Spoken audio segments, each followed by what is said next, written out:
दोस्तों नमस्कार, मैं हूं आलोक पाठक और आप देख रहे हैं खबर दस्तक। उत्तर प्रदेश में कफ सिरप घोटाला सोशल मीडिया पर और कुछ वेबसाइट्स पर छाया हुआ है। कल इस मामले में उत्तर प्रदेश सरकार ने एक प्रेस कॉन्फ्रेंस की और ये बताने की कोशिश की कि इस कफ सिरप घोटाले से किसी बच्चे की जान नहीं गई।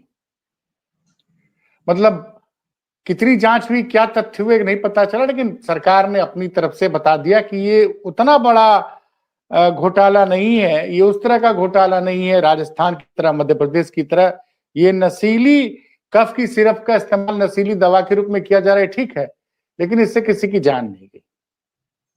ये प्रेस कॉन्फ्रेंस खत्म होती है, उसके थोड़ी देर बाद एक खबर आती है बनारस से कि कोतवाली थाने में इस मामले में लगातार पीड़ितों को न्याय दिलाने के लिए आवाज उठाने वाले जवरिया रिटायर्ड आईपीएस अमिताभ ठाकुर पर एफआईआर हो जाती है। इस एफआईआर पर टिप्पणी करते हुए पत्रकार साथी अभिषेक उपाध्याय ने लिखा है कि गजब का दौर चल रहा है उत्तर प्रदेश में।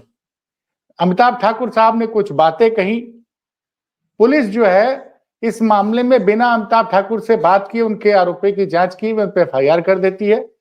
जबकि उसी बनारस में बनारस बार एसोसिएशन के एक उपाध्यक्ष थे साहब, ठाकुर साहब, ज्योति सिंह नाम था उनका, पूरा नाम मुझे इस वक्त याद नहीं आ रहा है। उनका 1 साल पहले संदिग्ध परिस्थिति में उनकी मौत हो गई थी। उनकी पत्नी ने प्रार्थना पत्र दिया था और पुलिस ने जांच करके कहा था कि आपके आरोपों में दम नहीं और एफआईआर नहीं दर्ज की थी। अमिताभ जी, पहली बात तो आपने कर अपना वक्तव्य जारी कर दिया था, उसका अभिषेक भाई का भी ट्वीट आया। कम से कम क्या लग रहा है, क्यों एफआईआर दर्ज कराई गई आपके ऊपर? देखिए, मैं जितना समझ पा रहा हूं, यह कफ सिरप मामला निश्चित रूप से जो मौजूदा सरकार में बैठे लोग हैं, उच्च पदस्थ लोग हैं, उनको परेशानी करती दिख रही है और कई वरिष्ठ अधिकारियों पर इसकी सीधी उंगली कम से कम मुझे स्पष्ट दिख रहा है। मैंने समय समय पे इनके संबंध में मुख्यमंत्री को भी और केंद्र सरकार को भी लिखित में अवगत कराया है। मैंने वो तथ्य दिए हैं जिनके आधार पे मेरा ये दावा है कि ये वरिष्ठ अधिकारी, इनकी भूमिका संदिग्ध है, उचित नहीं है। एसटीएफ के संबंध में मैंने तमाम तथ्य दिए हैं, खुलासे भी कह सकते हैं, तथ्य भी हैं, कुछ आरोप भी हैं। और कई ऐसे लोग हैं जिन पर लगातार उंगलियां उठ रही हैं, लेकिन दुर्भाग्य का विषय है, कष्ट का विषय है कि चूंकि वो सत्ता के शासन के नजदीक माने जाते हैं, सत्ता पोषित माने जाते हैं, अतः उन पर कार्रवाई नहीं हो रही है। तो जो एक कहावत है, खिसियानी बिल्ली खंभा नोचे, या फिर जैसे हमारे जैसे जो कमजोर लोग हैं, चूंकि मैं किसी बड़ी पार्टी का नेता नहीं हूं, कोई मैं बड़ा नेता नहीं हूं, एक प्रकार से आप जमुना रिकॉर्ड कह रहे हैं, मैं कह रहा हूं एक बर्खास्त व्यक्ति की तरह से हूं, जिसको कोई भी चाहे तो उस पर कुछ भी कर दे। तो मैंने आवाज क्यों उठाई, ये गुनाह क्यों किया? और यह गुनाह जिसे कहते हैं गुनाहे अजीम, यह गुनाहे अजीम है इन सरकारों में कि आप इनकी सच्चाइयों को या इनसे जुड़े मुद्दों को सामने लाइए। अब जैसे मैं कल भी, आप लोगों ने भी इस बिंदु को उठाया, कल मैं को जो अफसर आए थे प्रेस वार्ता में, उनकी भाव भंगिमा देख रहा था। सबसे कष्ट का विषय है कि कई बार निर्लज्जता इतनी हावी है कि अपने खुद के दिए हुए आंकड़े, अपने खुद के बताए हुए तथ्य और अपने खुद के अभिलेखों तक को ये भूल जाते हैं। एसटीएफ का जो मुझे लगता है जो पहली जो महत्वपूर्ण गिरफ्तारी हुई थी अमित सिंह टाटा की, उसका जो फर्द था, उसका मेरे ख्याल से बरामदगी का फर्द था या अरेस्ट का फर्द था, जिसका पृष्ठ संख्या 2 सार्वजनिक सर्कुलेशन में आया था, उसमें खुद उन्होंने 100 करोड़ की बात कही थी। तो अब अगर सरकार के लिए 100 करोड़ रुपए मामूली चीज है, कोई महत्व तो नहीं है। यानी उस समय सरकार ने, सरकार के नुमाइंदा ने, सरकार की एक specialised body STF, special task force ने जब उसको 100 करोड़ का माना था तो उसकी गंभीरता तो कुछ न कुछ होगी ही, लेकिन इतना कैजुअल अप्रोच था कि सब ठीक है, सब ठीक है, सब ठीक कहीं से नहीं दिख रहा है। जो बड़े नाम हैं, आज मैं आपके प्रोग्राम में, चूंकि 1-2 दिन हम लोग को भी रहता है कि भाई कल ही हुआ, अब एक और एफआईआर, चूंकि अब जिनके हौसले बुलंद रहते हैं, जो गुनाह किए अगर कोई होता है और उसको यह होता है कि हमारे पास सरकार का वेपन भी है, तो उनके हौसले बुलंद रहते हैं। लेकिन ये मैं और आप जानते हैं कि तमाम लोग जिनके नाम लगातार लिए जाते रहे, उन सबों का उसे पूछताछ तक नहीं हुई। अब सरकार और सरकार के नुमाइंदे, बस ये है कि मैं देख रहा था सोशल मीडिया पर एक स्वर में, जैसे सस्वर, हम लोग बोलते थे सस्वर गान चल रहा है कि शुभम जायसवाल ही प्रमुख अभियुक्त है। जैसे कि अब यह निश्चित हो गया हो कि अब तो गत्वा सारा ठीकरा, सारा दारोमदार शुभम जायसवाल पर लाके खत्म कर दिया जाएगा, वह अंतिम पड़ाव होगा। उसके आगे का कोई अध्याय, कोई चैप्टर, कोई कहानी, कोई कारनामा, कोई कृत्य देखा नहीं जाएगा। वह निषिद्ध है, प्रतिबंधित है, बैंड है। तो जो तमाम नाम जनमानस में फैले हुए हैं, जिन पर आम स्वीकृति है कि इनकी भूमिका है, आज मुझे वाराणसी के ही एक अधिवक्ता साथी ने, जब चूंकि कई लोगों को यह नागवार लगता है, बोल नहीं पाता आदमी, उन्हें कसक होती है, टीस होती है, क्योंकि मुझे लगता है कि जो भी थोड़ा बहुत जागरूक है, जो थोड़ा बहुत जागरूक है, पढ़ा लिखा है, वो ये समझ रहा है कि मुझ पर जो एफआईआर हुआ वह मात्र इसी के लिए हुआ कि डरा दिया जाए, धमका दिया जाए दूसरों को। जैसे कि हमारे, जब मैं पुलिस विभाग में था तो था कि कौवा मार के टांग देना, तो अमिताभ ठाकुर कौवा है ही है, कौवा मार के टांग दिया आपने, ताकि दूसरों पर नजीर रहे कि बोलबत जैब, हमारे यहाँ बिहार में कहते हैं बोलबत जैब, तो जब बोलोगे तो चले जाओगे। तो उसके लिए, लेकिन सच्चाई यह है कि उस वक्त उस अधिवक्ता साथी ने हमें कहा, उन्होंने पूर्वांचल के एक बड़े माफिया का जो है, जो अगर ये शब्द मैं कह सकूं, नामचीन माफिया और शायद सर्वोच्च माफिया का नाम लेते हुए कहा कि सबके सूत्रधार वही व्यक्ति है, और उनका यह दावा था। वह चीज जो है उसकी सत्यापन आवश्यक है, क्योंकि शुभम जायसवाल मात्र उस व्यक्ति का एक यंत्र था और वहीं बैठता था, ऐसा दावा है। अभी ये सब दावों की बात है, लेकिन इतना तय है कि यह पूरी कहानी शुभम जायसवाल तक किसी भी तरह से खत्म होती नहीं दिखती है, जबकि इसके विपरीत सरकार उसके आगे बिल्कुल नहीं देखना चाहती, और हमारे जैसे जो मूर्ख उसके आगे देखना चाहते हैं, उनकी जुबान बंद कराने का, उनको डराने धमकाने का हर संभव उपक्रम और उपाय जानती है, करती है और कर रही है। अच्छा सर, ये बताइए, कल सरकार ने कहा कि हम एक एसआईटी का गठन करेंगे, तो मुझे 2 प्रकरण याद आए। एक तो एसआईटी का गठन किया गया अखिलेश दुबे के मामले में, पता नहीं अब उसमें क्या हो रहा है, और दूसरा एक एसआईटी का गठन किया था जब कानपुर में मां बेटी अतिक्रमण हटाने के दौरान जल गई थी, कैसे और उनका जीवन खत्म हो गया। उसकी एसआईटी की रिपोर्ट आज तक नहीं आई। तो और इस मामले में भी एसआईटी का गठन होगा, अभी पता नहीं है मुझे, जब मैं रिकॉर्ड कर रहा हूं, कि कौन आईजी साहब इसको हेड करेंगे। तो इस तरह की जब बातें होती, जब कोई कांड होता, प्रेस कॉन्फ्रेंस हो गई, एसआईटी गठन की घोषणा हो गई, तो उससे लगता है कि कहीं ना कहीं अब ये सरकार इस मुद्दे को भूल के दूसरे मुद्दे पर जाना चाहती है। पहला सवाल तो ये है। और दूसरा इसी से जुड़ा सवाल एक और, सर एक नई परंपरा चालू हो गई है आजकल। शुभम जायसवाल वीडियो जारी करते हैं 12 मिनट का, और योगी जी से कहते हैं कि आप न्यायपूर्ण जांच कराइए, हमारे खिलाफ झूठे आरोप लगाए जा रहे हैं। देखिए हौसला कितना बुलंद है अपराधियों का।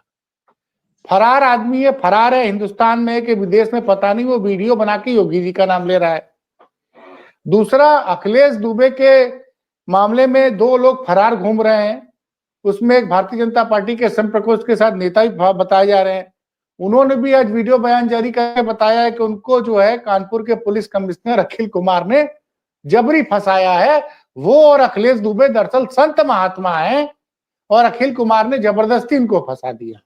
तो ये जो नए नए संत महात्माओं को हम लोग को रोज दर्शन हो रहा है, संत महात्मा शुभम जायसवाल, संत महात्मा ये जो अखिलेश दुबे के साथ के हैं और भारतीय जनता पार्टी के सम प्रकोष्ठ के कोई अवस्थी जी हैं, जनौर हैं, इस पर आपका क्या कहना है सर? कि हर आदमी अब जो भी अपराध का आरोपी होगा, बड़ा आदमी होगा, तो वो वीडियो बयान जारी कर देगा और यूपी पुलिस ट्रेस नहीं कर पाएगी कि कहां से ये वीडियो रिकॉर्ड हुआ, कहां से चला। हम बाकी कोई आम आदमी कुछ लिख दे तो उसके घर पे रात को 3 बजे पुलिस पहुंच जाएगी।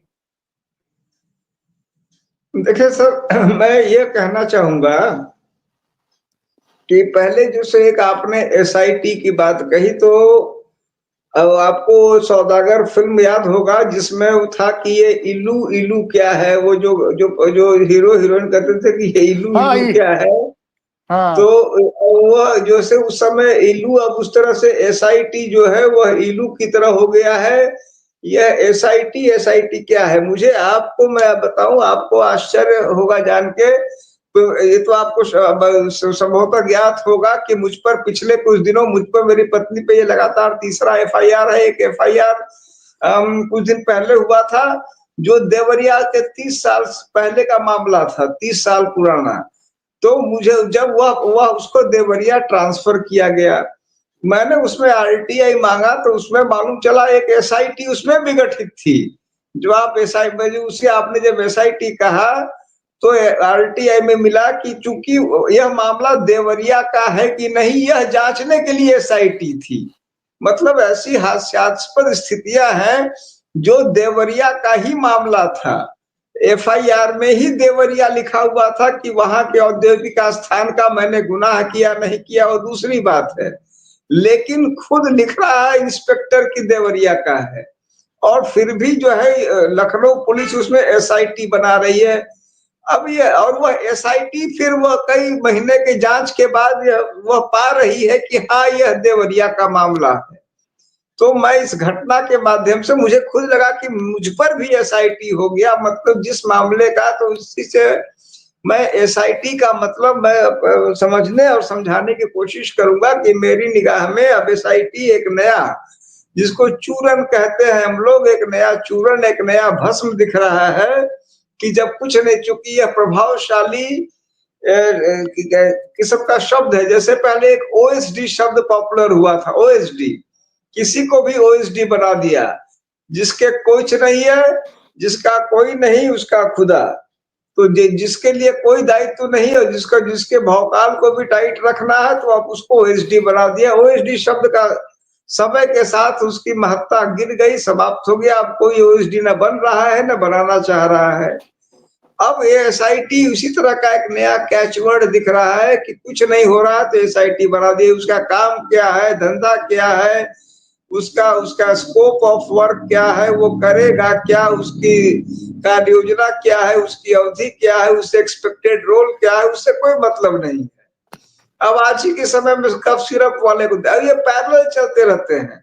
अब वो जो 3-4 कल नुमाइंदे आए थे सरकार के कारिंदे, तो वह कई बात, एक तरफ कह रहे हैं कि हम 150 या कितना एफआईआर करा दिए हैं, एक तरफ कह रहे हम एसआईटी भी बनाए हुए हैं, एक तरफ एसटीएफ भी जांच कर रही है, एक तरफ औषधि निदेशालय अलग कर रहा है। अब इनमें कोई तालमेल है कि नहीं है? और प्रेस वार्ता में भी आपको लगा होगा, वो जो महिला थी जो संभवतः औषधि वाली थी, वह एक अपनी राम कथा बता रही थी। जो डीजीपी थे वो अपनी राम कथा, और कई बार दोनों पैरेलल भी बता रहे थे। वो अपनी गाथा सुना रही है, अपनी गाथा सुना रहे हैं। और बीच में जो प्रमुख सचिव या मुख्य सचिव महोदय थे, वह कभी मतलब लग रहा है कि किसी से मतलब हास्य परिहास करते दिख रहे थे, कभी आनंद मग्न दिख रहे थे। कुल मिला के कैरिकेचर था। तो यह एसआईटी भी मेरी निगाह में उसी कैरिकेचर का एक हिस्सा बन गया है कि जहां कुछ नहीं वहां एसआईटी वो क्या करेगा क्या नहीं, भरमाने के लिए यह सब चोचले, जिसको हम कहते हैं इनमें इनमें यह मौजूदा सरकार और भी मास्टर दिखती है, और पहले की भी सरकारें रही, सरकार हमेशा भरमाने में ही सफल रही है, सफलतापूर्वक संचालित करती रही है। मौजूदा सरकार ने उसको और परवान चढ़ाया है। मौजूदा सरकार से मतलब है कि श्री आदित्यनाथ के अधीन जो कार्यरत भारतीय जनता पार्टी के वाली सरकार है, मेरा उससे आशय है। उत्तर प्रदेश सरकार तो स्थायी होती है, लेकिन आमतौर पर सरकारें मुख्यमंत्री या जो सत्ताधारी पार्टी के नाम से जानी जाती है। तो जो अभी जिसको हम लोग कभी कभी योगी सरकार कहते हैं, वह औरों की तुलना में और अधिक भरमाने में एक्सपर्टाइज ली हुई दिखती है, जहां ठोस कार्यों से कोई मतलब नहीं। और सबसे बड़ी बात यह है कि चूंकि बात हर बार वही आती है, जैसा आज राहुल गांधी जी ने या संभवतः अखिलेश यादव जी ने आज जो संसद में कहा कि मैं आता हूं और मैं कब खो जाता हूं, मुझे मेरे साथी बोलते हैं, मेरे सहयोगी बोलते हैं कि आप आते तो हैं लेकिन टिकते नहीं दिखते, और कुछ लोग टीवी पे आ जाते हैं तो हटते नहीं दिखते। तो चूंकि वह टेलीविजन पर ही इनका प्रभाव हो गया है, इनकी पूरी पकड़ हो गई, और वही टेलीविजन के क्लिप फिर हम लोग के इस तरह ये यूट्यूबों पे और आपको व्हाट्सएप पे और यहाँ वहां नाचते घूमते रहते हैं। तो पूरे सत्ता तंत्र पे नॉलेज इज पावर और नॉलेज पर इनका अधिकार, वह कहीं ना कहीं व्यवस्था में ये जो चाहे मनमाना कर रहे हैं। और मेरी निगाह में इसकी एक ही इस समय आवश्यकता है 27 में। अगर हम उत्तर प्रदेश की बात करें, यह नहीं कि अखिलेश यादव अगर मुख्यमंत्री बनेंगे तो मतलब आमूल चूल परिवर्तन हो जाएगा, नहीं हो जाएगा, कमियां हर जगह रहेंगी। लेकिन जो हालात है उसमें यह मुझे व्यक्तिगत रूप से स्पष्ट दिखता है कि अब एक परिवर्तन पुनः, और ये तो पुनः पुनः रोटी फेरने वाली स्थिति है, परिवर्तन की आवश्यकता है, क्योंकि इन लोगों ने निश्चित रूप से अति कर दी है। और उसका एक बड़ा कारण यह है कि इनको लगता है कि अब ये कभी पराजित नहीं हो सकते। जो आत्माभिमान, आत्मदंभ की जो पराकाष्ठा है, वह निश्चित रूप से शासन प्रशासन को पूरी तरह से क्षतिग्रस्त कर रही है। ये बताइए, अब इस प्रकरण में आप कुछ चिट्ठी उट्ठी लिखेंगे कि नहीं लिखेंगे? नहीं, चिट्ठी क्यों नहीं लिखेंगे? नहीं, ऐसा है, चिट्ठी क्यों नहीं लिखेंगे? जो मेरी अब हम लोग अब मतलब यह तो जरूर है कि अगर एफआईआर एक व्यक्ति जिनको मुख्यमंत्री जी के अत्यंत निकटस्थ कहा जाता है, यदि मेरी कही हुई किसी बात से उनको लगा कि नहीं भाई, मान लीजिए कि इसमें हमको एक्ट करना चाहिए, इससे मतलब मुझे जैसे कि सरकार दंभ कर रही है, मुझे भी यह इतना भर तो आत्माभिमान करना चाहिए कि मेरी आवाज में कुछ तो ताकत जरूर रहती होगी, कि भाई लगता होगा कि यार ये क्यों बोल रहा है। वरना कोई जो है, वरना अगर मैं पूरी तरह से जो कहावत है, हाथी चले बाजार और क्या भूखे हजार, अगर मैं बिल्कुल उसी कैटेगरी का होता तो क्यों अंतर पड़ता? कुछ ना कुछ इस हम लोग जैसे बार्किंग डॉग की कुछ ना कुछ अहमियत तो है ही है। अब उस ताकत को जनहित में, व्यापक लोकहित में और इस मामले को आगे बढ़ाने के लिए जो मेरे वश में होगा मैं करूंगा। यह जरूर है कि अब एक आध दिन का तो जैसे बच्चों के हम लोग मनुष्य हैं, कोई मैं यह तो हूं नहीं कि मतलब मैं कुछ सुपर, कोई भी आदमी, बहुत साधारण मनुष्य हूं। तो एक आध दिन तक आदमी थोड़ा मन में सोचता है कि देखो मैं अच्छा काम कर रहा हूँ, भलाई के लिए कर रहा हूँ। और मेरी बात तो जो अभिषेक जी ने कही, अभिषेक जी की बात जो आपने भी कोट भी किया, मैं समझता हूं कि एक आदमी कह रहा है दूसरे की जांच करो। मैंने यह नहीं कहा कि वो अच्छे हैं बुरे हैं, उसकी जांच तुम नहीं कर रहे हो, और जो बोल रहा है उसका मुंह दबा दे रहे हो। तो जिसका मुंह दबा दिए उसके थोड़ी बहुत तकलीफ तो होती ही है। वह उसका व्यक्तिगत, उसके वह मेरी व्यक्तिगत परेशानी है।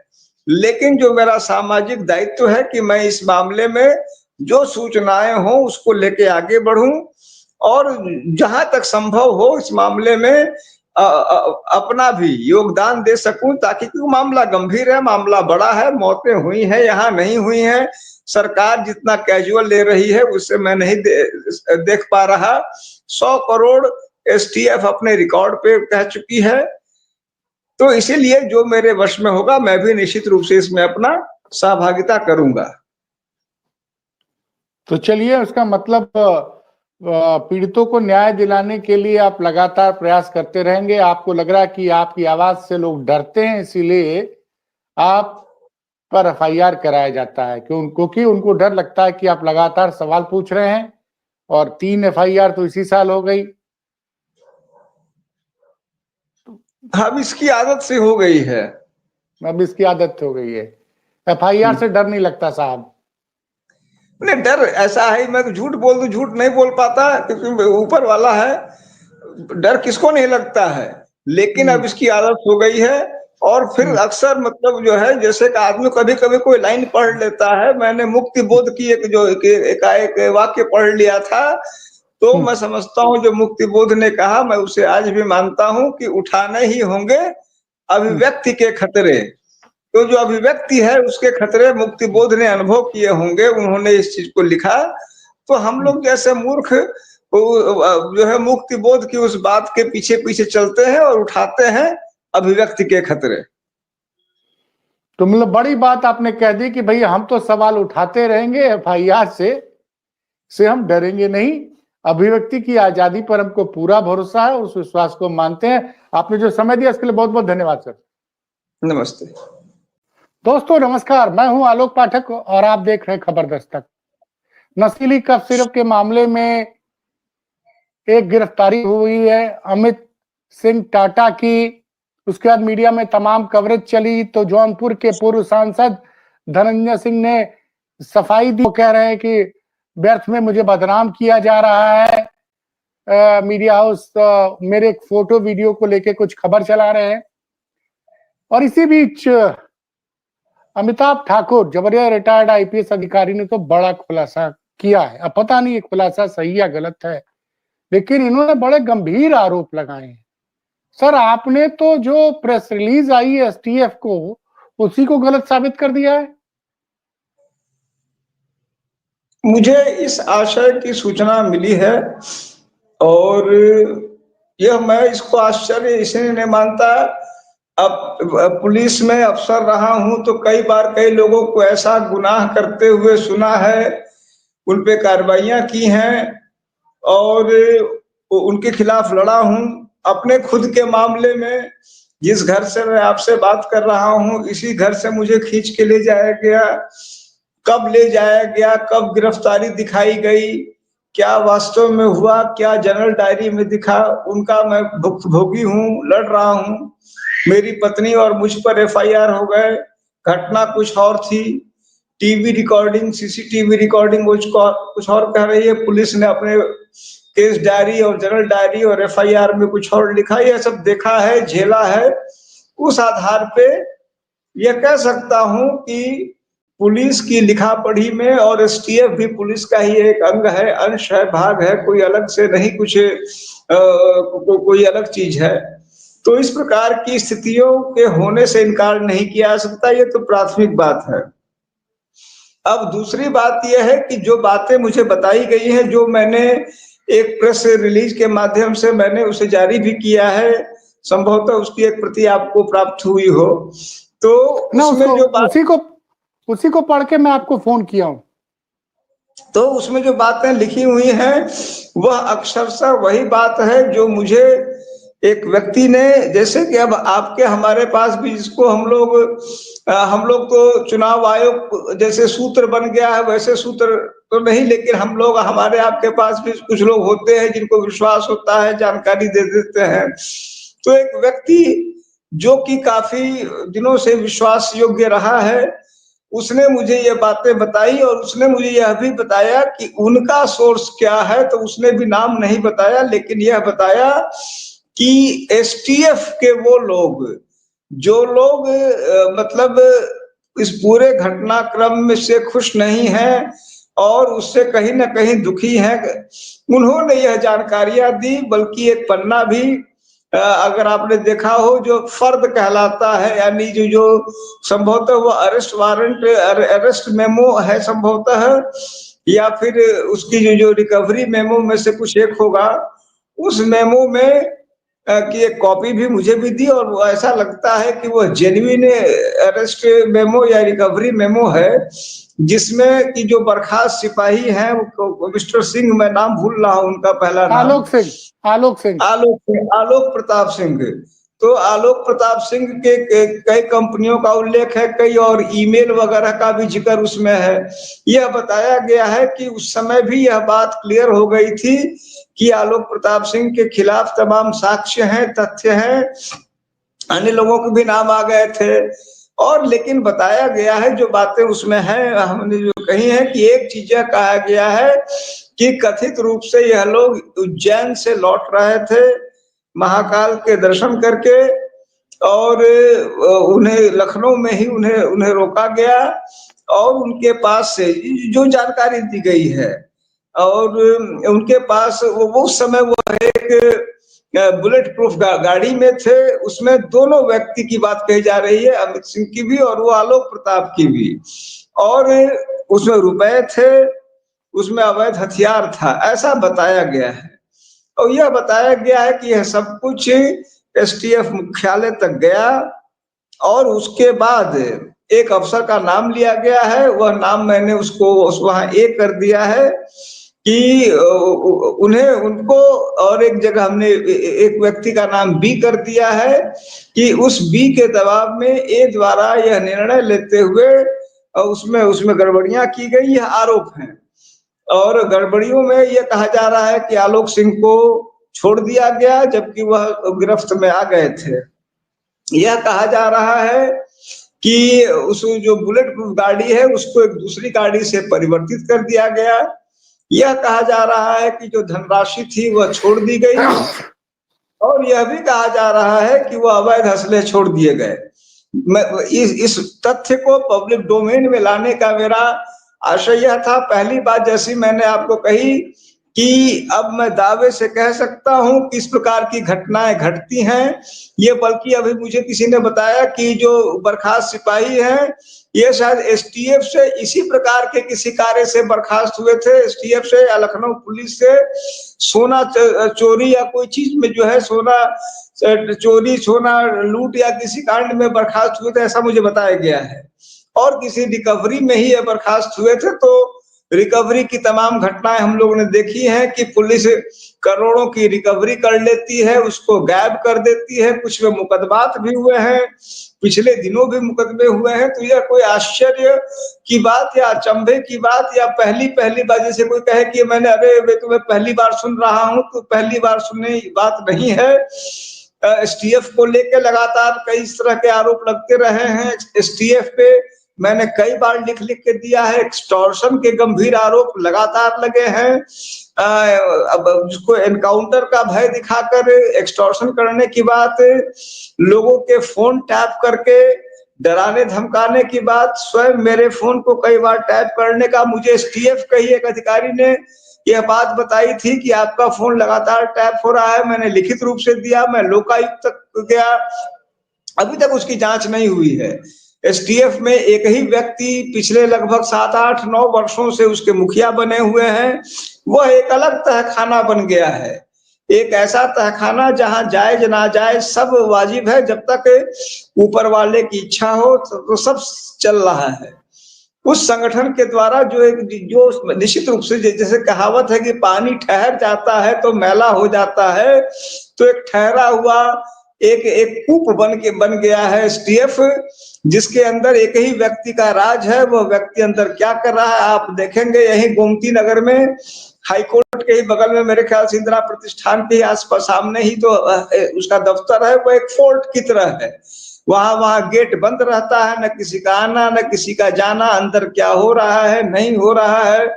लगातार उसको लेके गंभीर शिकायतें मिलती रहती हैं। कई मैंने पब्लिक डोमेन में लाए, कई में शिकायतें की। कई लोगों ने मृत्यु पूर्व उसके जो मुखिया हैं उन पर गंभीर आरोप लगाए कि मेरी हत्या करा देंगे, तमाम चीजें हो रही हैं। इन स्थितियों में माफियाओं में भेदभाव, कुछ चहेते माफिया, कुछ विरोधी माफिया, इस प्रकार की स्थितियों में जो मैंने आरोप लगाए हैं कोई बड़ी और असंभव और कोई बहुत ही मैं कहूंगा एक स्टार्टल करने वाली चीज नहीं है, लेकिन यह आरोप सही है कि गलत है, निश्चित रूप से यह जांच का विषय है। मैं उनको अंतिम प्रमाण नहीं दे रहा।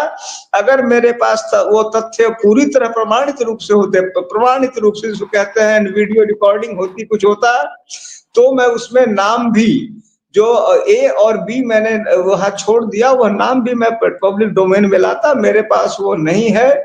यह आरोप सच हो सकते हैं, इसकी मुझे पर्याप्त संभावना दिखती है। मैं उम्मीद करूंगा कि यह शिकायत मैंने लिखित रूप से डीजीपी को भेजा है। उम्मीद करूंगा कि वो इसको देखेंगे मेरे माध्यम से, आपके माध्यम से, किसी माध्यम से, और यह चीज आसानी से सत्यापित हो सकती है। इन आरोपों को ईमानदारी से देखें।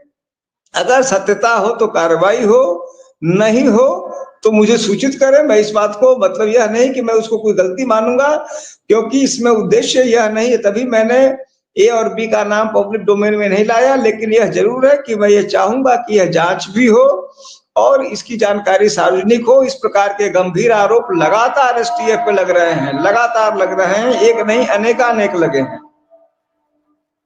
लेकिन सर बात आपने तो गंभीर आरोप लगा दिया, आपने चिट्ठी लिख दी डीजीपी साहब कब जांच कराएंगे। दूसरी तरफ आपने कल धनंजय सिंह के ऊपर भी कुछ चिट्ठी लिखी थी कि धनंजय सिंह की भूमिका की जांच हो।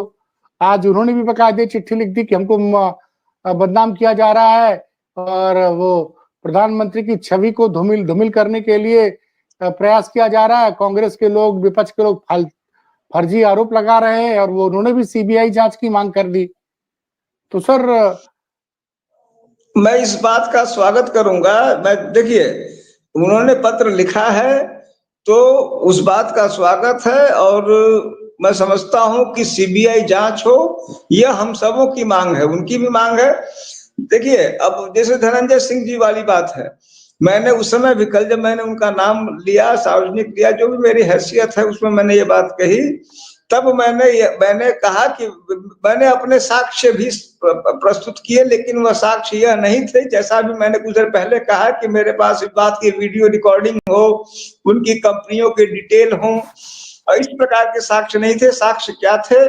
साक्ष्य ये थे कि उसमें जितने भी प्लेयर्स के नाम आ रहे हैं, मिस्टर ए का, मिस्टर बी का, मिस्टर सी का, मिस्टर डी का, जो जो विदेश भाग गए, जो देश में है, जो अभी गिरफ्त के बाहर हैं, सबों के बारे में यह बातें आती रही कि उनसे निकटता, जिसको कहते हैं एक रूटीन से कुछ अधिक है, काफी अधिक की, तो वह अंतरंगता और निकटता के तथ्य लगातार दिखते रहे अलग अलग प्लेयर्स के साथ, जिनमें एक गिरफ्त में है, एक भागा हुआ है, एक के लिए एक अभी संभवतः हिंदुस्तान में है और उसको पकड़ने की तैयारी एसटीएफ इन सबों के नाम स्वीकार कर चुकी है अपने रिकॉर्ड में।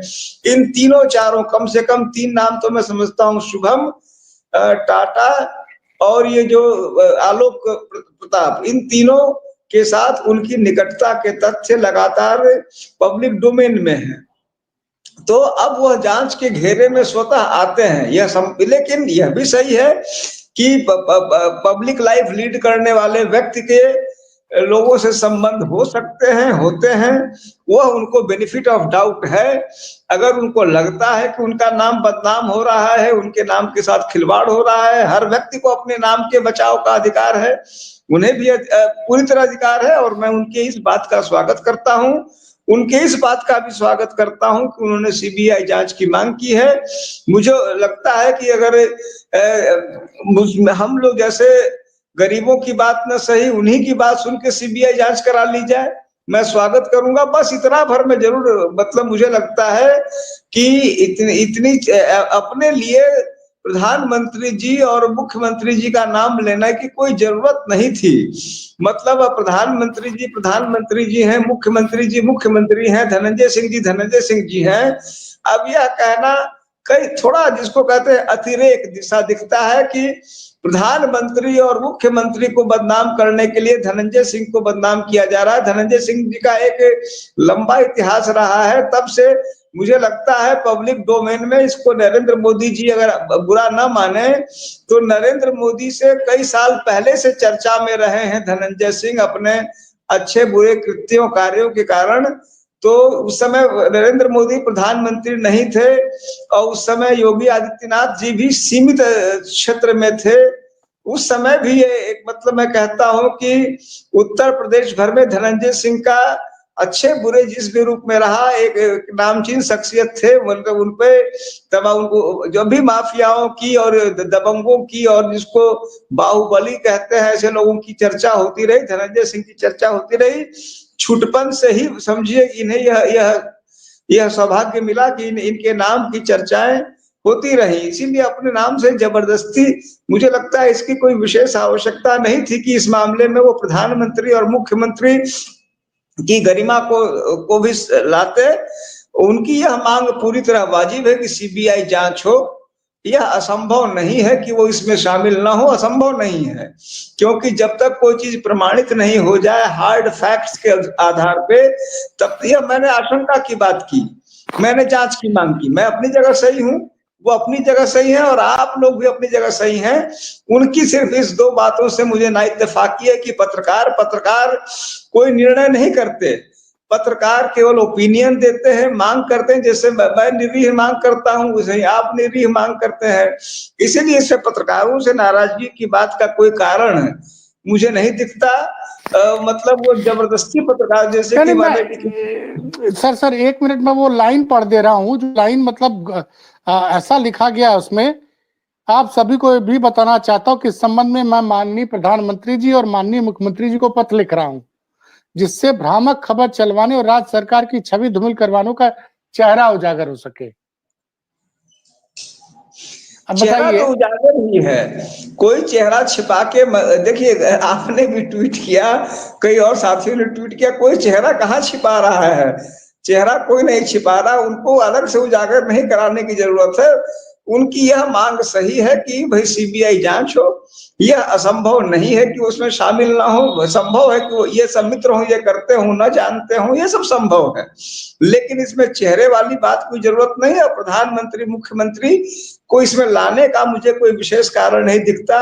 यह गंभीर प्रकरण है जिसकी सीबीआई जांच हो, इतनी बात से मैं धनंजय सिंह जी से सहमत हूं। इस बात से भी सहमत हूं कि जब तक कोई चीज प्रमाणित ना हो जाए, जिसको बोलते हैं बेनिफिट ऑफ डाउट, वह उन्हें मिलना चाहिए, और इस बात पर भी अडिग हूं कि अब इन स्थितियों में उनकी जांच होनी चाहिए। लेकिन सर एक बात है कि आप भी सीबीआई जांच की मांग कर रहे हैं, अमिताभ जी आप भी मांग कर रहे हैं, और वो भी मांग कर रहे हैं धनंजय सिंह जी भी।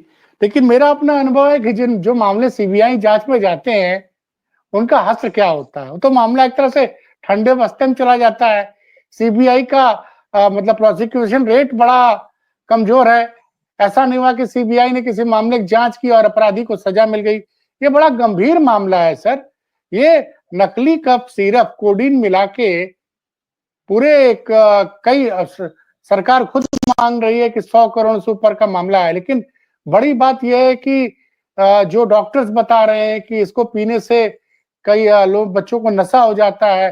हमारे एक पत्रकार साथी वो ये बता रहे थे कि बुंदेलखंड गए थे तो एक माँ ने उनको बताया था कि उनके बच्चे को खांसी हो गई थी और उन्होंने ये सिरप दे दिया, उसके बाद बेचारे की जान नहीं बची। तो और मध्य प्रदेश राजस्थान में तो गंभीर मामले सामने आए हैं। तो ये इतना अब ऐसे मामले में सरकार को तो खुद ही अपने सर्वश्रेष्ठ जांच एजेंसी से इसकी जांच करनी चाहिए, क्योंकि एक तरह से ये जहर बांटा गया है। मतलब कफ सिरप के नाम पर, और मैं यूट्यूब की अपनी लिमिटेशंस है, बट ये मुझे लगता है कि इस तरह का कृत्य करना, मतलब नशीली खांसी की दवा के नाम से नशे की पदार्थ को सप्लाई करना, बेचना, ये तो बड़े निकृष्ट, मतलब बहुत ही गंभीर अपराध की श्रेणी माना चाहिए। देखिए, आपने जो बात कही, आपकी टिप्पणियां सही है। एक बात जो आपने विशेष करके कहा, आपने कहा कि सीबीआई जांचों का क्या होता है। अब यहाँ पर जो आपकी बात में बहुत बल है, लेकिन उसका दूसरा एक ये भी पहलू है कि सबके बाद भी अब होता क्या है कि जैसे कि हम लोग पहले पढ़ते थे नागनाथ और सांपनाथ में किसको चुनोगे, या फिर कई बार होता है कि भाई जैसे कांग्रेस है, जैसे बिहार में ही अब कुछ लोग कह रहे हैं वोट चोरी, अगर हम यह मान ले कि पब्लिक ओपिनियन सही है, मान लिया जाए, तो फिर अब ये हुआ होगा कि भाई लालू यादव को चुनेंगे कि फला को, नीतीश को चुनेंगे, चलो नीतीश को चुन ले, ये संभव है? संभव नहीं है। कहने का मतलब है कि जब विकल्प सीमित हों, अब एक तरफ उत्तर प्रदेश पुलिस है, एसटीएफ है, एक तरफ सीबीआई है, तो मेरे जैसा आदमी जो थोड़ा मैंने, मैं विवेकवान कह दूं अपने आप को तो धृष्टता होगी, मैं थोड़ा बहुत विवेक का प्रयोग करता है, तो ये सोचेगा कि जिस यूपी पुलिस पे और एसटीएफ पर सीधा शिकंजा स्थानीय मतलब बाहुबलियों का है, जिस एसटीएफ के मुखिया की इनमें से तमाम बाहुबलियों से निकटता सर्वज्ञात है, निकटता, उनका पोषण, उनका संरक्षण सर्वज्ञात है, तो संभव है कि 10% उससे बेहतर रिजल्ट सीबीआई दे। सीबीआई चूंकि एक बड़े फील्ड में करती है, उसकी फील्डिंग, उसकी पोस्टिंग, उसका ट्रांसफर उत्तर प्रदेश पुलिस पर नहीं आधारित होता है, अब उस पर नियंत्रण भी है तो केंद्र सरकार का है, वहां जाते जाते यहाँ के कई अच्छे जो है वहां पर लाचार हो जाते हैं। तो ये व्यवहारिक परिस्थितियां सीबीआई को किसी भी प्रदेश एजेंसी से बेहतर बनाती है, सच्चाई है। लेकिन यह नहीं है कि वो कोई दूध के धुले होते हैं, यह नहीं है कि वो भगवान का स्वरूप होते हैं, उनकी अपनी सीमाएं होती हैं। यह जरूर है कि तुलनात्मक अगर अध्ययन कीजिए तो परिस्थितियां और तथ्य इस बात को इंगित करते हैं कि उत्तर प्रदेश पुलिस या उसकी एजेंसियों की तुलना में सीबीआई को 21 कहा जाएगा, ऐसा मेरा मानना है, और मैं समझता हूं इससे आप बहुत असहमत नहीं होंगे। चलिए सर, बहुत बहुत धन्यवाद। अब देखते हैं कि इस मामले में कब कार्रवाई होगी, क्या होती है, क्योंकि मासूमों से जुड़ा मामला है। इस मामले को सरकार को गंभीरता से लेना चाहिए और जो भी दोषी है उस पर तुरंत कार्रवाई करनी चाहिए। बहुत बहुत धन्यवाद सर। दोस्तों नमस्कार, मैं हूं आलोक पाठक और आप देख रहे हैं खबर दस्तक। उत्तर प्रदेश में हर जगह चर्चा हो रही है कफ सिरप वाले मामले की, लेकिन बात बात पर बड़े बड़े दावे करने हवाले हमारे मुख्यमंत्री योगी आदित्यनाथ इस पूरे मामले पर खामोश हैं। इस मामले पे बात बात पर इंटरव्यू देने वाले ब्रजेश पाठक भी खामोश हैं। एक लाइन का बयान केशव मौर्य का आया है बस। और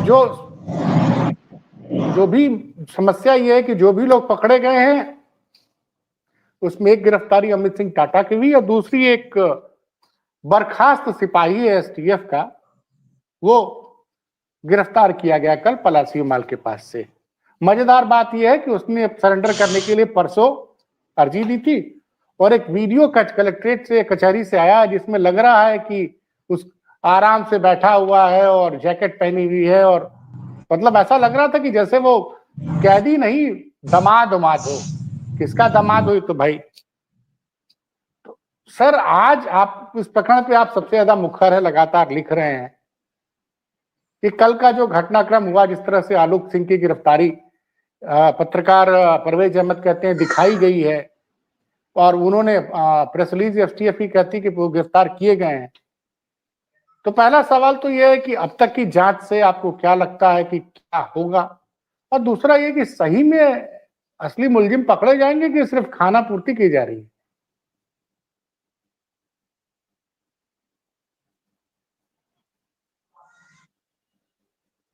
हेलो, देखा जाए मेरी जो अपनी समझ है, उसके अनुसार इस मामले में निश्चित रूप से उत्तर प्रदेश सरकार, उत्तर प्रदेश पुलिस और जो उसके आनुषंगिक संगठन है जैसे एसटीएफ, वह पूरी तरह दोषियों के बचाव में दोषियों के साथ खड़ी दिख रही है, पूरी तरह बिना किसी भ्रम के। और मैं यह शुरू से यह देख रहा हूं और स्पष्ट रूप से मान रहा हूं कि जो कोई भी कार्रवाई हो रही है वह एक प्रकार से प्रेशर वाल्व की तरह हो रही है कि उतनी हवा निकाल दी जाए जिससे कि माहौल भरमाया रहे। माहौल गरमाने की जगह माहौल भरमाना ही एकमात्र उद्देश्य मुझे कार्रवाई का लग रहा है। जैसा आप और हम सभी सोशल मीडिया पर रहते हैं, टिप्पणियां देखते हैं, कुछ दिन पहले ही आज ही मैंने देखी तमाम लोगों ने संभवतः सुल्तानपुर में जो मंगेश यादव एक जो कथित अपराधी थे मिस्टर मंगेश यादव, उनकी उनकी जो एनकाउंटर हुआ, जिसको हत्या भी कहा जा रहा है, वह जांच का विषय है। मंगेश यादव को का एनकाउंटर कुछ लाख रुपए की बताई जाती है कि लूट या कोई चीज की बात बताई जा रही थी, उसमें एनकाउंटर हुआ जो विवादित रहा।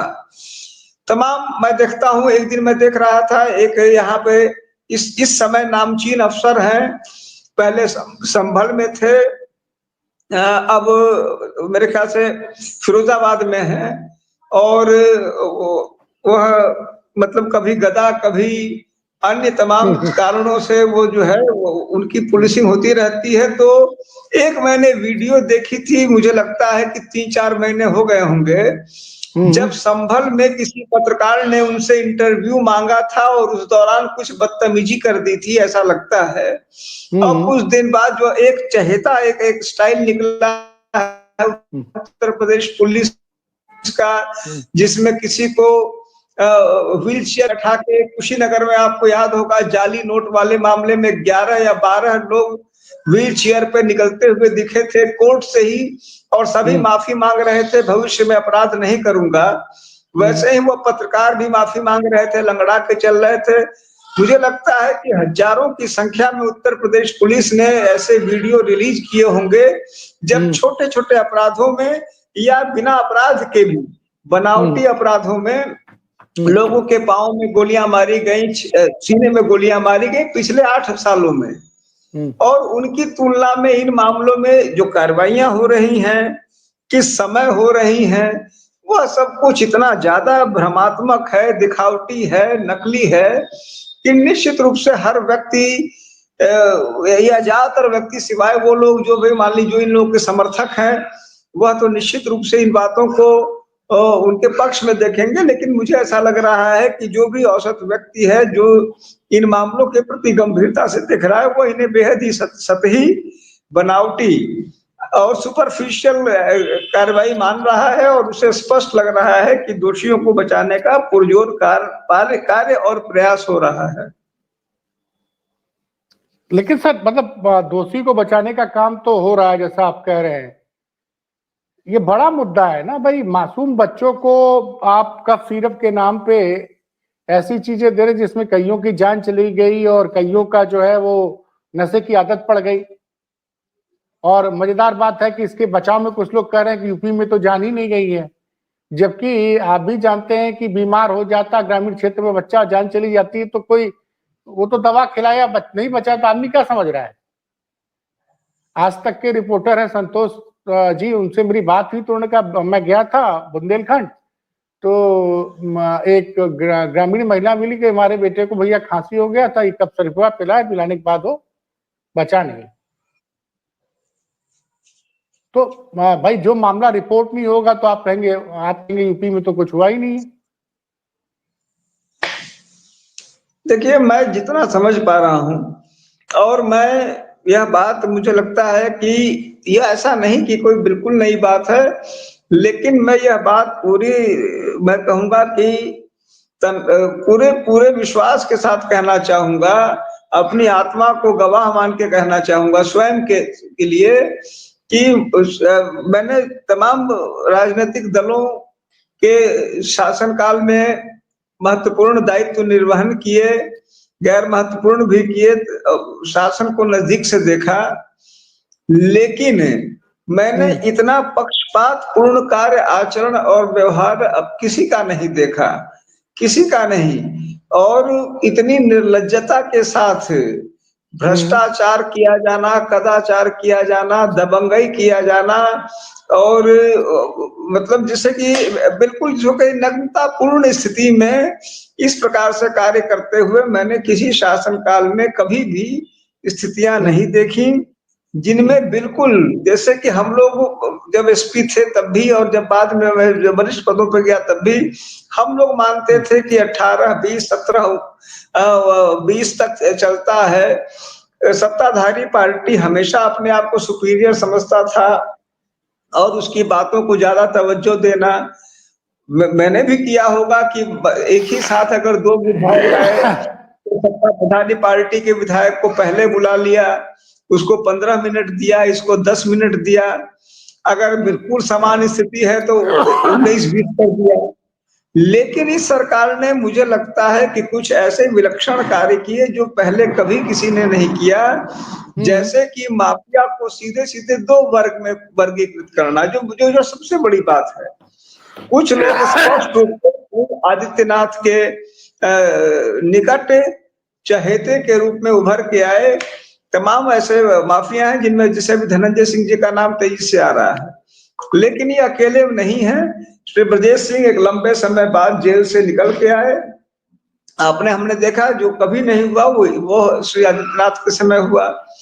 तमाम ऐसे लोग जो कि इनके निकट के रूप में देखे गए, तमाम ऐसे लोग जिनको एलिमिनेट कर दिया गया, और एलिमिनेट भी मैं फिर कहूंगा उसी नग्नता के साथ, इसी फूहड़ता के साथ, जैसे कि हमारे राज का कभी कभी बरतानिया हुकूमत कहती थी कि हमारा सूरज कभी नहीं डूबता है, और उस समय जो ब्रिटिश अफसरान होंगे इस देश में, वो जिस गुमान में रहते होंगे, आज की तारीख में जो इनके चहेते अफसर हैं, मैं इनमें उनमें कोई ज्यादा अंतर नहीं देख पा रहा हूँ, कोई अंतर नहीं। इनको भी लगता है कि इनका सूरज कभी नहीं डूबेगा।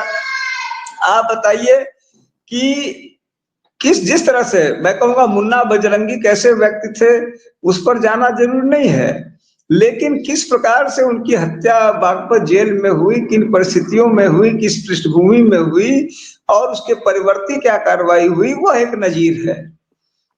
अतीक अहमद को लेके किसी को भ्रम नहीं हो सकता है, लेकिन अतीक अहमद की हत्या, उनके भाई की हत्या जिस प्रकार से हुई, जीवा एक अपराधी के रूप में, वो शुरू से ये था कि मान्यता थी कि एक शूटर, एक जघन्य अपराधी, कोर्ट परिसर में, लखनऊ में, देश की राजधानी में, और कुछ नहीं, उसमें सिर्फ एक व्यक्ति जिसने हत्या की, उसके पीछे कोई गया ही तक नहीं।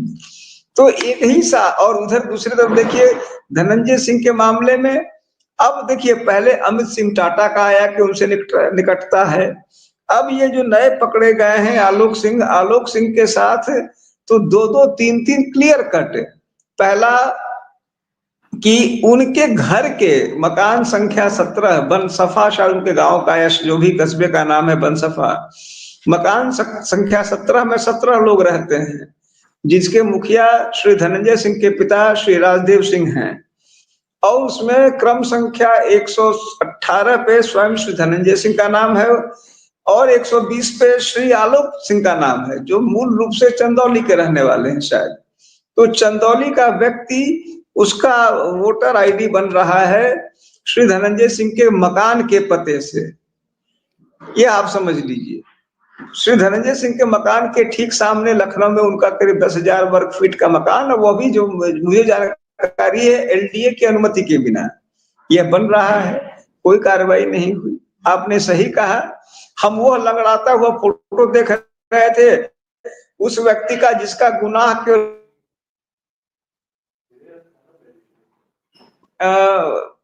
जो एक सीओ के साथ मन बढ़ई की, उसके टांग तोड़ दिए गए। कल का देख लीजिए, तमाम प्रकार की अहितकर स्थितियों का मामला, और उस व्यक्ति की भाव भंगिमा देख लीजिए। अंतर इतना ज्यादा स्पष्ट है कि मुझे लगता है ये सबों को नग्न आंखों से दिख रहा है, और इतनी बेरहमी के साथ, इतने खुलेपन के साथ कभी भी मैंने भेदभावपूर्ण कार्य और आचरण होते नहीं देखा है। अरे भाई, अभी पत्रकार ममता त्रिपाठी ने एक ट्वीट किया है सर, और ये तो बड़ा गंभीर आरोप लगा रही है। इन्होंने लिखा, वाह रे एसटीएफ, नाक कटा दिया तुम लोग, तुम्हारी कस्टडी में अपराधी आलोक सिंह अपने पॉइंटरों और छर्रों के साथ कोर्ट में जा रहा है। सूत्रों की मान तो ज्यादातर की कमर में पिस्तल लगी थी, अकड़ में कोई कमी नहीं, यूपी पुलिस आपसे न हो पाएगा, केंद्र की एजेंसी इनकी अकड़ तोड़ेगी। डीजीपी आपने निराश कर दिया। तो ये कोर्ट के अंदर कैसे आती है? जैसे ये आरोप लगा रही कि इनके पंटर और इनके छर्रे इनके साथ कोर्ट में गए थे, और सूत्रों की माने तो ज्यादातर कमर में पिस्टल लगी हुई थी। तो बड़ा गंभीर आरोप है सर।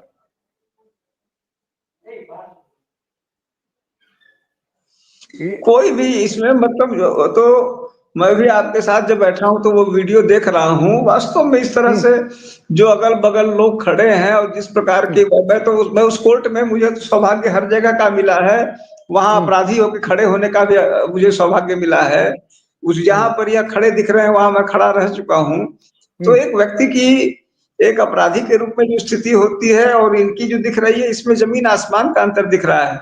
मैं अक्सर कोर्ट जाता हूं, देखता हूं किसी का जब हाजिर होना होता है, अरेस्ट करके लाया जाता है, तो उसकी भावभंगिमा देखिए, वह पीछे एक कटघरा बना होता है, हाजा या कटघरा जो बोलते हैं, उसमें जिस तरह से उसको रखा जाता है, और एक इनको मैं देख रहा हूँ सामने बेंच पे बैठे हैं। यह कभी होता नहीं दिखता है, यह सब बड़ा ही रेयर है। इनको बेंच पे आगे बैठाया गया है जहां अधिवक्ता साथी बैठते हैं, अभियुक्त पीछे जो इसके में दिख रहा है उसमें बैठते हैं। तो तमाम चीजें वहां जिस प्रकार की बॉडी लैंग्वेज जिसको कहते हैं, वह बॉडी लैंग्वेज पूरे शासन प्रशासन के ठसक की बॉडी लैंग्वेज है। ममता त्रिपाठी जी अगर कह रही हैं, मेरे पास वो सूचना नहीं है, लेकिन अगर उनके पास सूचनाएं हैं, और उनके पास मैंने अक्सर देखा है कि उनके पास आमतौर पर मैंने देखा है कि सत्यापित वेरीफाइड सूचनाएं होती हैं, तो वो उस मामले को और भी गंभीर और संगीन बनाता है। सर कुल मिला एक चीज ये समझिए कि ये आदमी बर्खास्त है, पुलिस फिर कह रहे हैं कि दिसंबर 2020 से नौकरी पे नहीं आ रहा। क्या सच्चाई है? बर्खास्त का मतलब कि आपका यूपी पुलिस से एसोसिएशन खत्म हो गया? दो बार इसको बर्खास्त किया गया। मान लीजिए एक बार बर्खास्त किया गया, कोर्ट से स्टे लेके चला आया, तो दूसरी बार कैसे बर्खास्त होने के बाद और सिपाही है, और आप बता रहे हैं कि ये मतदाता है धनंजय सिंह के साथ, और इसका रहन सहन तो समझ में नहीं आ रहा सर। एक सिपाही के पास इतना पैसा कहां से आ गया? तमाम देखिए, निश्चित रूप से इसमें ऐसी तमाम बातें हैं जिन मेरी जानकारी, जैसा मुझे कहने में गुरेज नहीं है कि मैं और आप, हम लोग प्राइवेट लोग हैं, हमारी सीमित जानकारी है, कोई सूत्रों से मिल गया, कहीं मिल गया, यह सब बातें तो शासन प्रशासन जानती होगी।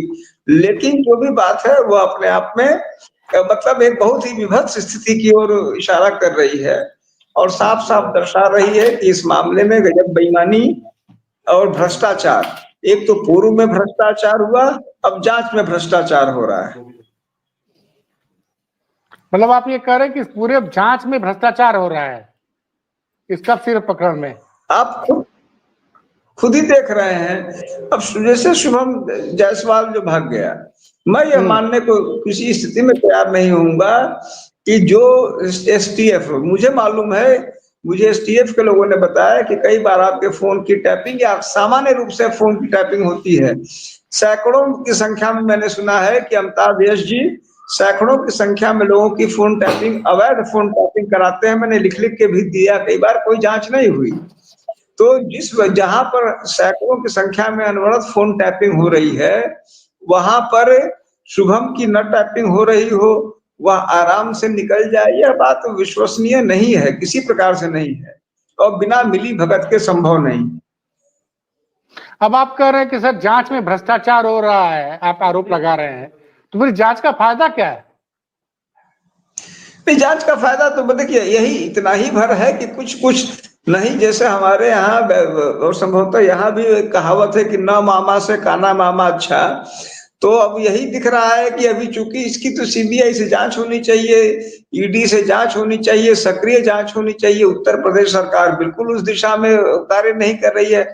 छोटे छोटे मामले सीबीआई भेज देती है, इस मामले में चुपचाप बिल्कुल जैसा आपने कहा मुख्यमंत्री निस्तेज बैठे हैं, जिनको दहाड़ते जो हर बात में कौन सा एक शुंड मुंड या जो है किनकी दो उल्लेख करते रहते हैं हमेशा, दो राक्षसों की या दानवों की, चंड मुंड की। तो ना तो चंड मुंड का उदाहरण दे रहे हैं, ना महिषासुर का उदाहरण दे रहे हैं, ना कोई कार्रवाई कर रहे हैं, और चारों तरफ ये चंड मुंड घूम रहे हैं। तो इन स्थितियों में कम से कम मैं इतना ही कहूंगा कि अगर यह भी नहीं होता, आपका हमारा दबाव नहीं होता छोटा मोटा, और कम से कम एसटीएफ कुछ नहीं करती, ये भी गायब हो जाते, तो धीरे धीरे ये कड़ियां आगे बढ़ेंगी। मुझे लगता है कि हम लोग, जो हमारी अपनी ड्यूटी है कि हम इन बातों को लोगों तक लाते रहें, इस पे समुचित दबाव बनाए रखें, ताकि इसकी अंतिम परिणति हो सके। ये हमारा दायित्व है और हमें उस दिशा में प्रयास करना चाहिए। अब देखिए, अभी लाइव चल रहा है भास्कर में, योगी आदित्यनाथ बोल रहे हैं कि रोहिंग्या बांग्लादेशियों को ढूंढ ढूंढ कर बाहर करो, हर मंडल में डिटेंशन सेंटर बनेंगे। अरे भैया, 8.5 साल से आप उत्तर प्रदेश के मुख्यमंत्री हैं, 11 साढ़े 11 साल से नरेंद्र मोदी भारत के प्रधानमंत्री हैं। कि रोहिंग्या बांग्लादेशी घुस कैसे गए, और उत्तर प्रदेश में अब इनको कैसे, जब चुनाव सामने आ रहा है, कब सिर्फ एक शब्द इन्होंने नहीं बोला। तो मतलब मामले को मूल देखिए, कल किस तरह से मामले को भटकाया जा रहा है। एक तरफ विपक्ष के नेता पूर्व मुख्यमंत्री अखिलेश यादव कह रहे हैं कि भैया आप लोग कफ सिरप, बच्चों को खांसी हो जाए तो आप कफ सिरप मत पिलाइए, आप जो है देसी दवा कीजिए, काली मिर्च का बोल रहे हैं, सौंठ लीजिए, गुड़ लीजिए, अदरक पीजिए, अदरक का वो पीजिए, और ये इनको कोई चिंता ही नहीं है।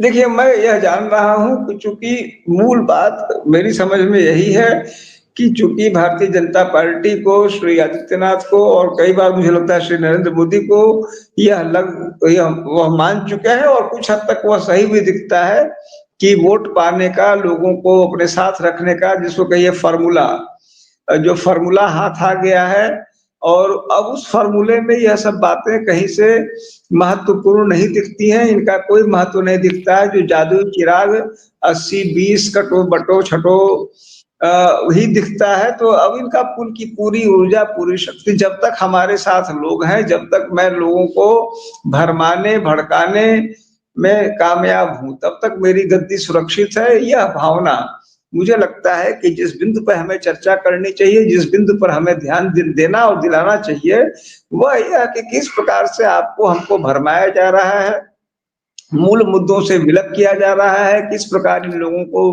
प्रश्रय, संरक्षण, पोषण हो रहा है, किस प्रकार, जैसे उत्तर प्रदेश में देखें तो किस प्रकार बड़े बड़े माफियाओं को श्री आदित्यनाथ के स्तर से सीधा संरक्षण और पोषण मिलता दिख रहा है, सीधा, क्योंकि उनके ऑल्टर ईगो के रूप में श्री अमिताभ यश काम करते दिखते हैं।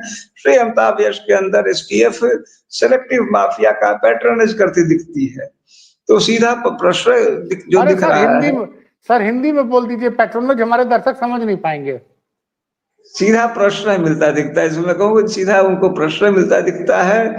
श्री आदित्यनाथ के अधीन एक प्रकार से उनके दूत के रूप में या उनके प्रतिनिधि के रूप में कार्य करते दिखते हैं पुलिस विभाग की ओर से श्री अमिताभ यश, और उनके अंदर जो एसटीएफ है वो सीधे सीधी कुछ चयनित माफियाओं को खुले रूप से शह देते, प्रश्रय देते, संरक्षित करते दिखती है।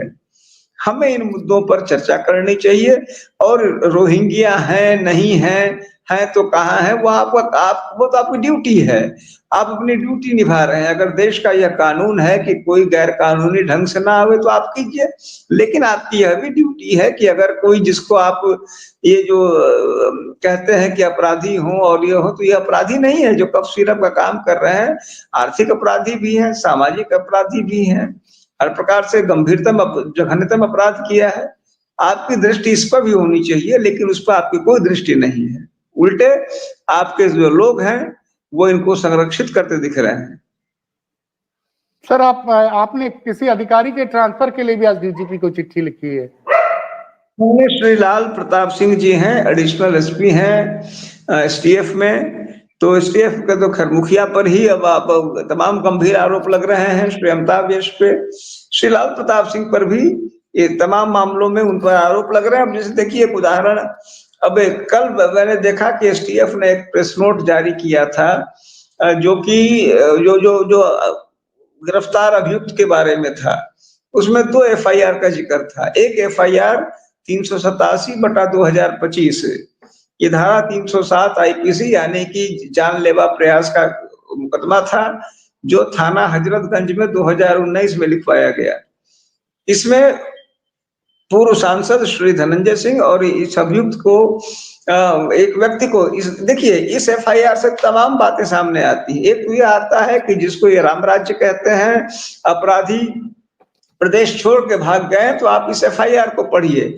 इसमें साफ दिख रहा है कि दो लोग एक व्यक्ति को ठेके के लिए खुलेआम धमका रहे हैं, और वो भी एक नहीं दो बार।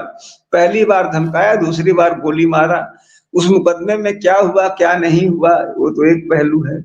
दूसरा कि एसटीएफ ने उस मुकदमे को इनके क्राइम हिस्ट्री में क्यों नहीं दिखाया, वो दूसरा पहलू है। तीसरा पहलू है कि ये जो लाल प्रताप सिंह जी हैं, इन पे आरोप है कि यह श्री धनंजय सिंह जी के निकटस्थ माने जाते हैं। ऐसी चर्चा है, शुरू से चर्चा है, पूर्व में भी हमने लिख के दिया है इस बारे में।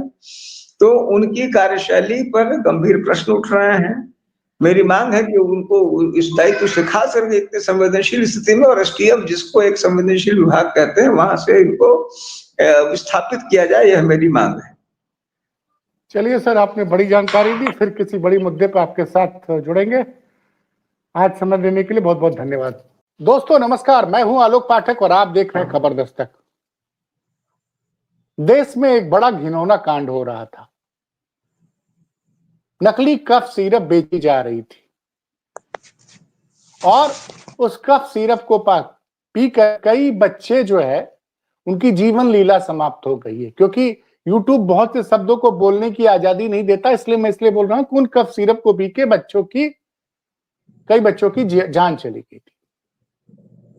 उसमें कई दूसरे प्रदेशों में तमाम गिरफ्तारियां भी हुई थी। उत्तर प्रदेश में भी वो प्रतिबंधित कफ सिरप पकड़ा गया था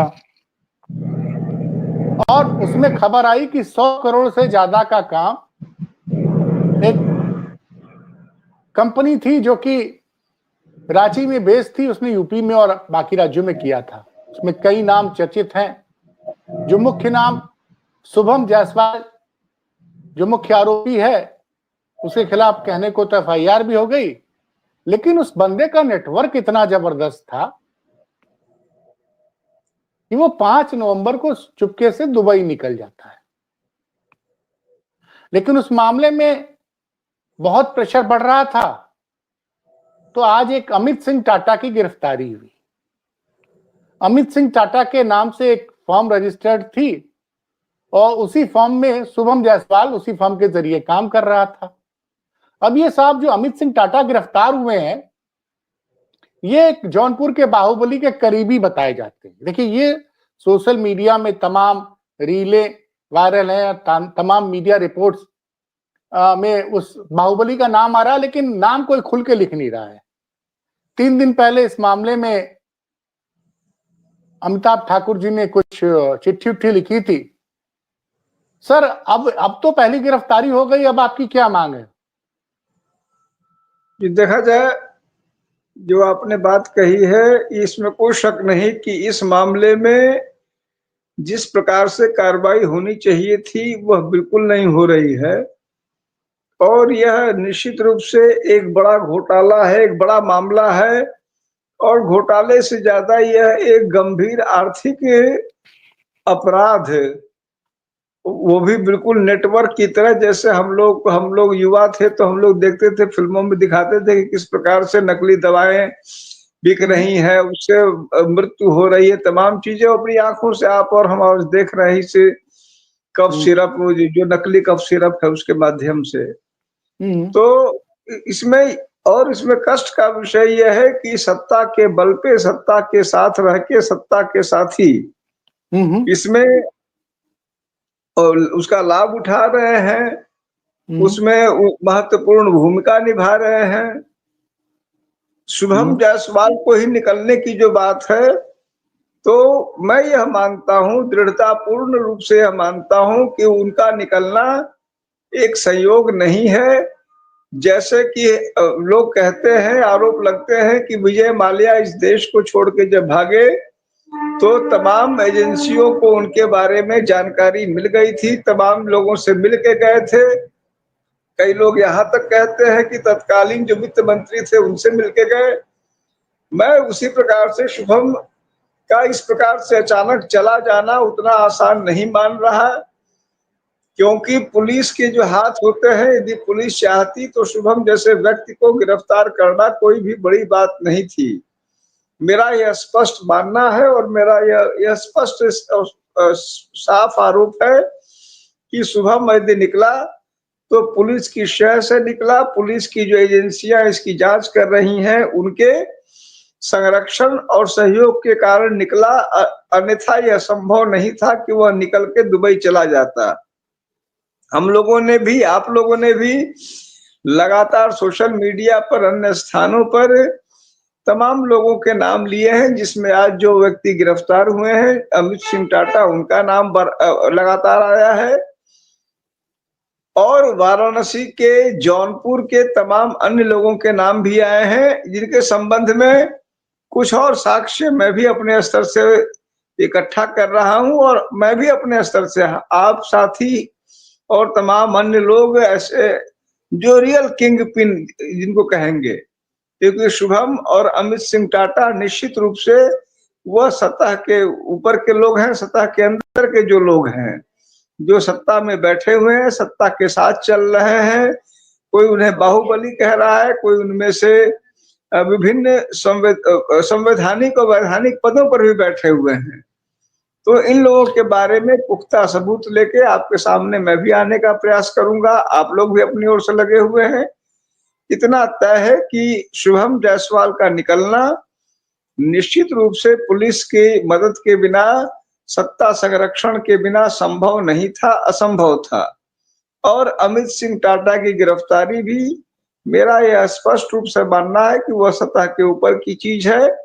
जो वास्तविक मुलजिम है उनको बचाने का यह प्रयास दिख रहा है। सर, एक चीज समझ में नहीं आ रही, शुभम जायसवाल के बारे में तो चर्चा है कि तमाम भारतीय जनता पार्टी के नेताओं के साथ वो देखा गया था, एमएलसी बनने की तैयारी कर रहा था, और जौनपुर के एक बाहुबली के साथ उसकी तमाम वीरले हैं। अब लोग ये कह रहे हैं कि चूंकि केंद्र सरकार द्वारा बड़ा प्रेशर था इस केस में, क्योंकि राजस्थान और मध्य प्रदेश में कई बच्चों की जान गई थी, इसलिए केंद्र सरकार का प्रेशर के चलते अमित सिंह टाटा को गिरफ्तार कर दिया गया है, और बड़े जो असली किंग पिन है या जो आदमी पूरे इस रैकेट को कंट्रोल कर रहा था, उसको बचाने के लिए ग्राउंड वर्क तैयार किया जा रहा है। मैं इस बात से बहुत हद तक सहमत हूं।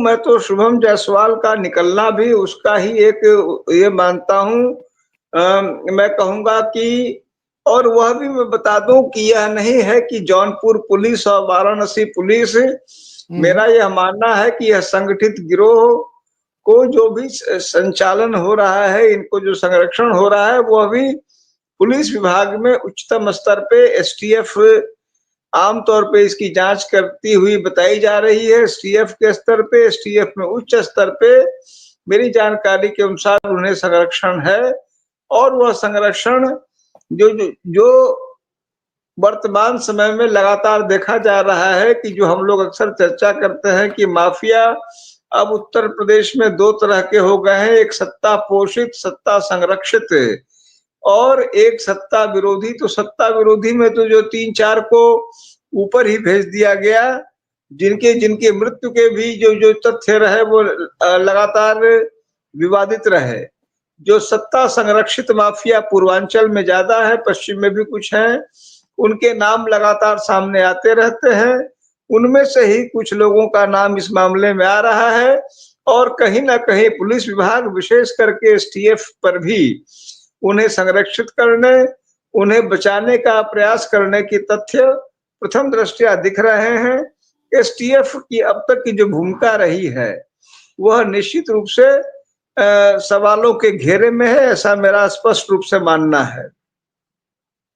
अगर सर मैं बात करूं, देखिए योगी जी तो बार बार कहते हैं कि हमने अपराधियों के हौसले तोड़ दिए हैं, अपराधी जो है उत्तर प्रदेश छोड़ के जा चुके हैं, अतीक और अशरफ और मुख्तार, ये सब, इनका सब कुछ ध्वस्त कर दिया गया।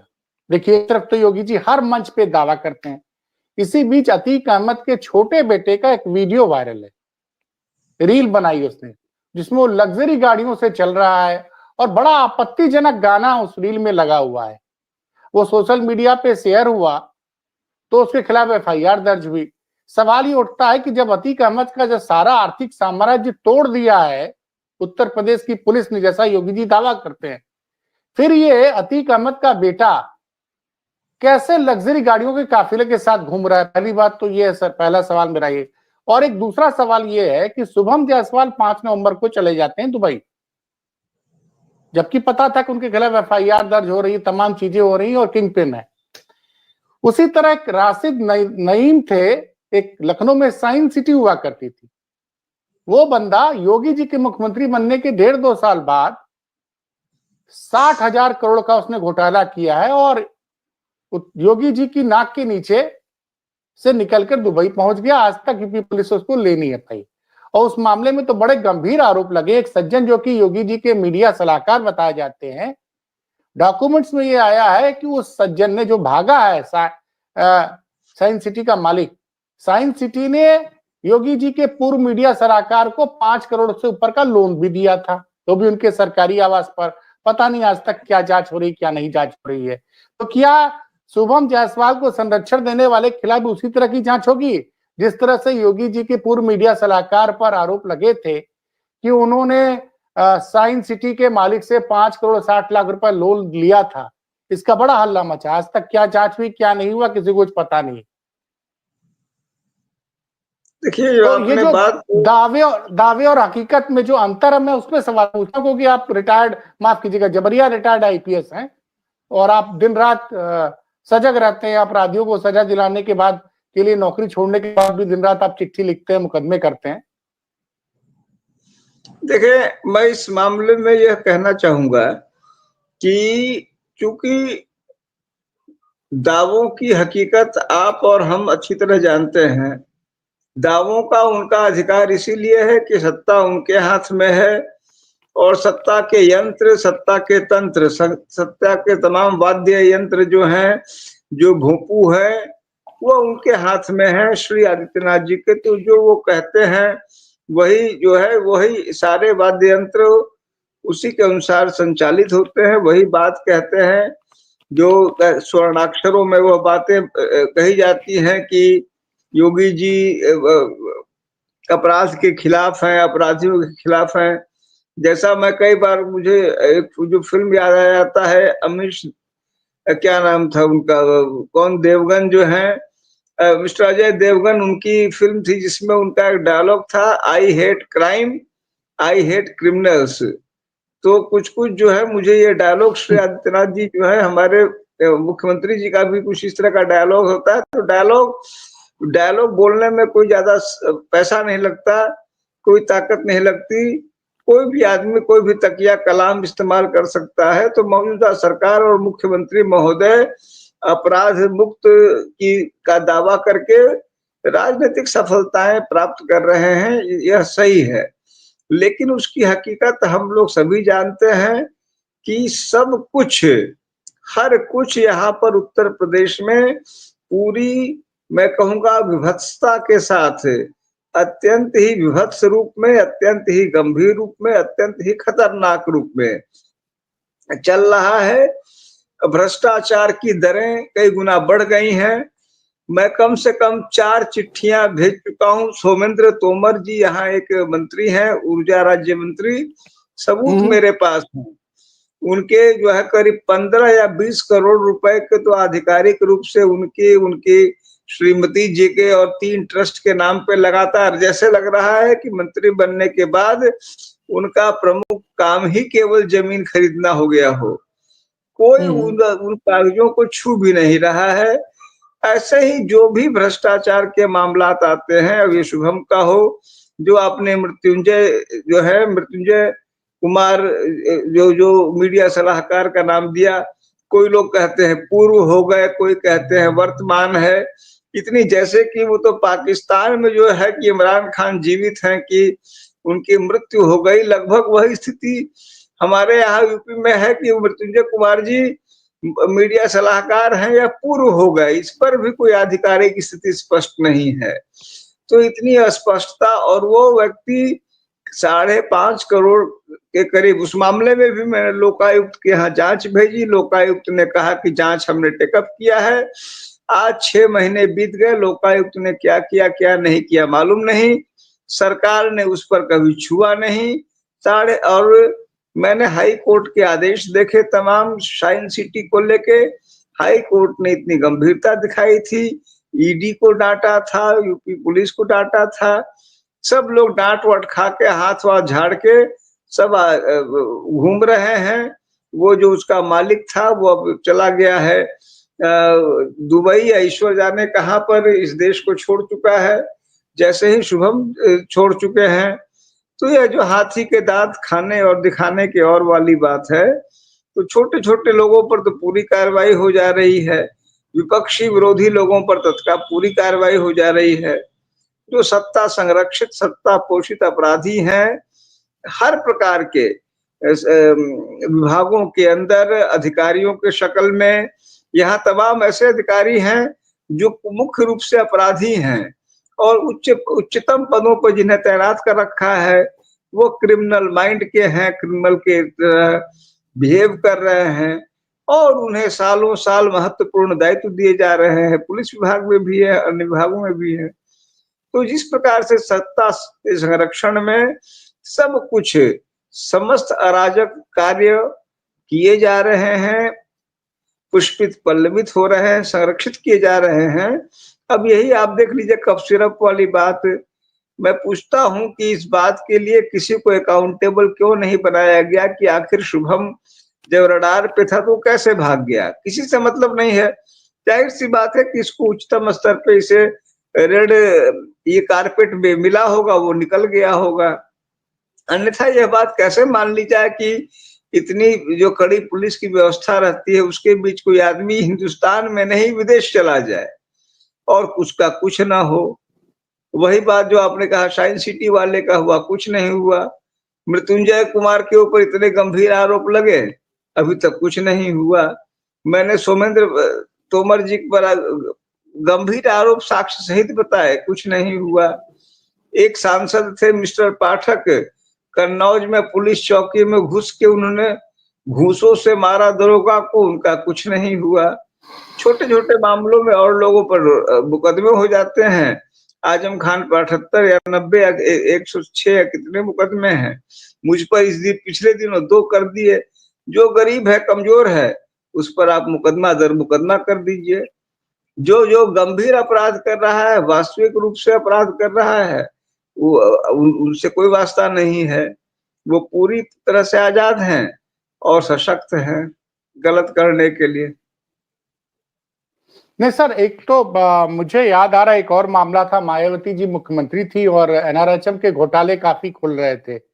उस दौरान लखनऊ में 2-2 सीएमओ की बड़ी बेरहमी से जान ले ली गई थी और एक डिप्टी सीएमओ साहब जो है खुद ही जेल के अंदर लटक गए थे, ऐसा सरकार ने बताया। जेल में बताया गया कि जेल के टॉयलेट में वो लटके पाए गए थे, सचान साहब। उसमें भी तमाम बातें हुई, तमाम सफेद पेशों का नाम आया और सर वो उसमें किसी सफेद को उसको सजा नहीं हुई और कुछ लोग तो बकायदे अब चुनाव जीत के सांसद उनसद भी बन गए हैं सर।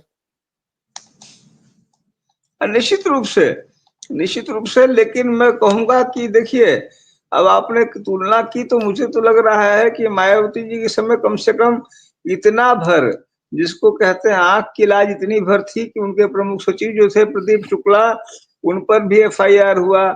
आज भी वो कोर्ट आना जाना हो रहा है। एनआरएचएम का पूरा एक स्कैम हुआ, वो सीबीआई जांच हुई। तो जो मायावती जी पर जिन पर अक्सर गंभीर आरोप कई लोग लगाते रहते थे और उनमें शायद सत्यता भी रही थी, लेकिन उनके समय भी यह स्थिति नहीं थी कि हम जांच ही नहीं करेंगे। आज तो यह हो गया है। अब आप देख रहे हैं अपने जो कानपुर में पुलिस अफसर महिला आयोग को कह रहा है कि तुम हमारे यहाँ आए कैसे।